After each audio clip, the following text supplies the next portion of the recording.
اسلام کے بنیادی قاعدے جو مسلمان کے درونی انصراف کرنے والے دار اسلام سے خارج ہے. اسلام کے بنیادی عقائد ایمان مفصل اور ایمان مجمل جب ہم چھوٹے بچے تھے تو اس وقت پڑھا دیے گئے تھے ہم کو.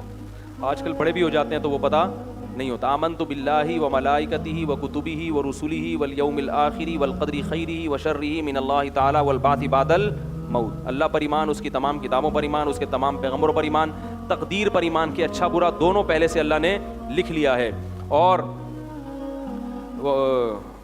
والقدر خیرہ و شرہ من اللہ تعالی والبعث بعد الموت, موت کے بعد دوبارہ زندگی ملے گی. اسی طرح ختم نبوت کا جو عقیدہ ہے, سمجھ میں آ رہی ہے بات, وہ بھی کس میں داخل ہے. اسی طرح کوئی شخص اپنے بزرگوں کو شریعت کے مقابلے میں لا کے کھڑا کر دے, یہ بھی اسلام میں کیا ہے؟ بولو بھائی, کفر ہے. حلال و حرام کی اتھارٹی صرف کس کے پاس ہے بھائی؟ اللہ کے پاس. آپ کو ہم قرآن و سنت بتا بتا کے تھک گئے. قرآن و سنت یہ کہتا ہے, شریعت یہ کہتی ہے, آپ کے دامت برکات ہم نے چونکہ یہ فرمایا ہے, جبکہ آپ کو یہ ثابت بھی ہو جائے کہ دامت برکات ہم نے غلط فرمایا ہے, پھر بھی اس کو فالو کرنا یہ بھی کیا ہے؟ بولو بھائی, کفر ہے.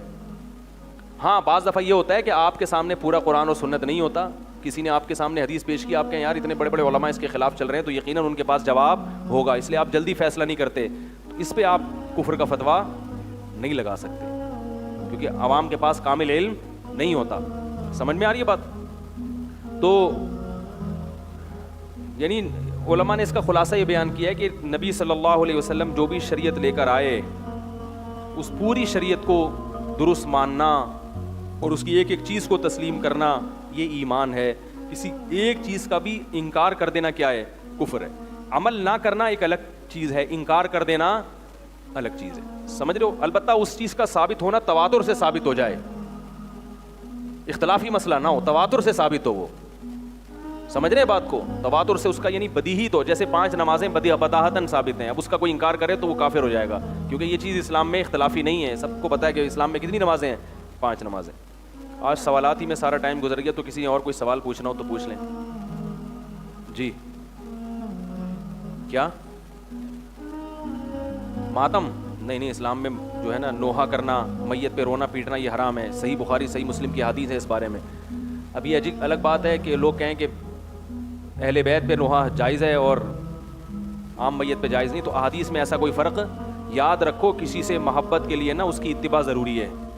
کیا کبھی حضرت حسن نے نوحہ کیا ہے؟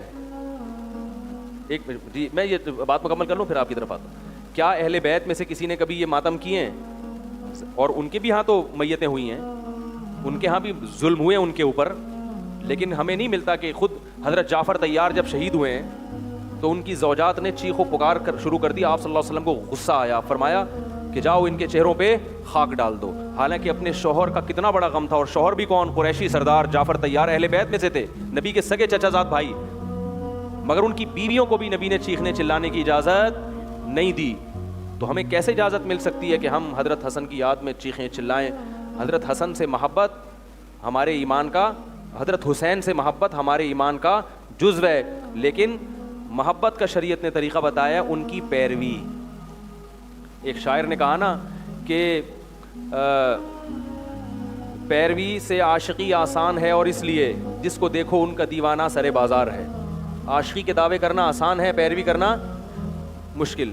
یہی وجہ ہے ہر آدمی دیوانہ بن کے داڑیاں تک نہیں رکھتے. اب حضرت حسین سے محبت ہو تو داڑھی تو رکھ لو. حضرت حسین کی کیا تھی؟ داڑھی تھی نا. اپنا چہرہ تو ان کے چہرے جیسے بنا لو. اکثر نعت خواں بغیر داڑھی کے ہیں.